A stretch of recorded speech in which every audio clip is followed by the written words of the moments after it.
Guys, Brooklyn here again. Welcome to another Brooklyn's Book Talk. Today I'll be talking about All the Feels by Danika Stone. It's about a fangirl, which is fabulous because who does not love a book where the main character is a fangirl? How amazing is that? So fandom is constantly referenced throughout this book, which is amazing. I myself am part of, I feel like, 500,000 fandoms, and I'm not even kidding there. And Liv, the main character here, as I said, is like the biggest fangirl ever. It's brilliant, and I just always love any books which reference fandom and multi-fandoms and everything, and I love it when the main character is a fangirl. I feel like I can just relate to them, absolutely, I feel their enthusiasm and everything, and it is fabulous. So All the Feels by Danika Stone is what I'll be talking about today. Firstly, let me start by saying I loved how each chapter referenced a different fandom. For example, if we have a look at chapter, just waiting to find said chapter. So for example, one fandom that I'm actually not altogether a part of, Battlestar Galactica. So chapter 4 is So Say We All, which is a part of that fandom apparently.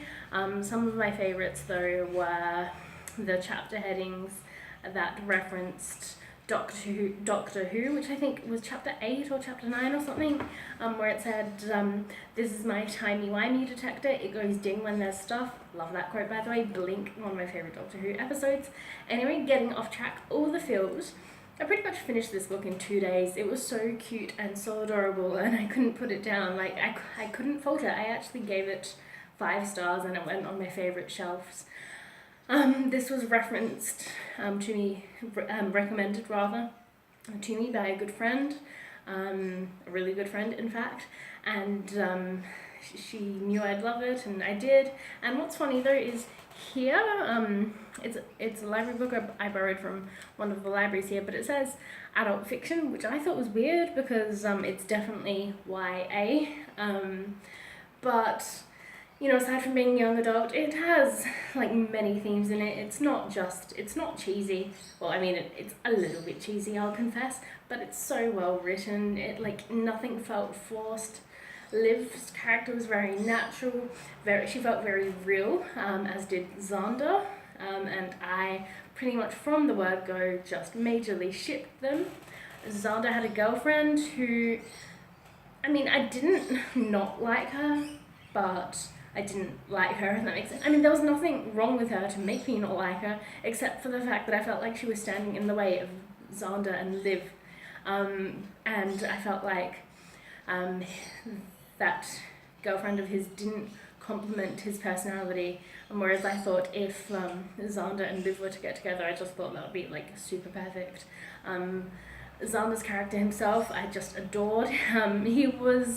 He just acted so, British, like in his persona. Like sometimes he would act like Mr. Darcy from Pride and Prejudice, and he would just always be very gallant and polite and everything towards Liv, and he would always call her dearest, which I love. And I just love their banter throughout. They have lots of friendly banter, and often the story would break from its regular story formatting to their text messaging, which at first I thought might be a bit distracting, but it really wasn't, and I just love it so much, and I could just read this a million times over. I'm always tempted to reread it again, like right now, but I have like a million books on my TBR, so I better not.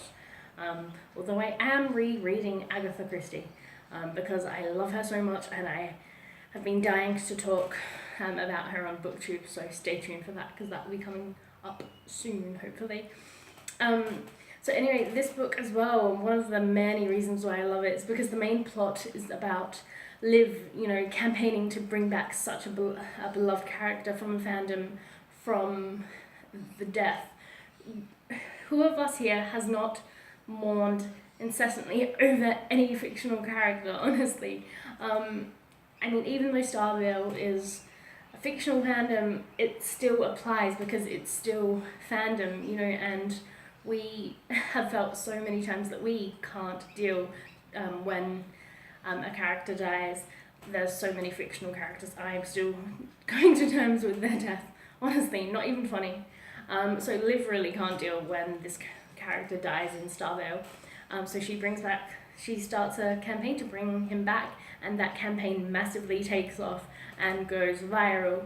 And it just really goes from there. And what lies ahead is a wicked, epic, fabulous story. There's lots of love, anguish, feels. Funnily enough, this is really a book with all the feels. See what I did there? Lame, I know.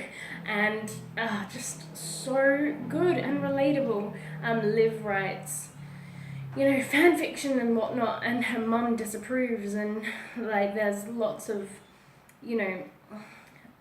initial arguing between Liv and her mum, because fandom is Liv's life, and it's just, really those argumentative scenes between Liv and her mom felt real and so on. And Liv, you can tell she really shines when she's, involved in fandom.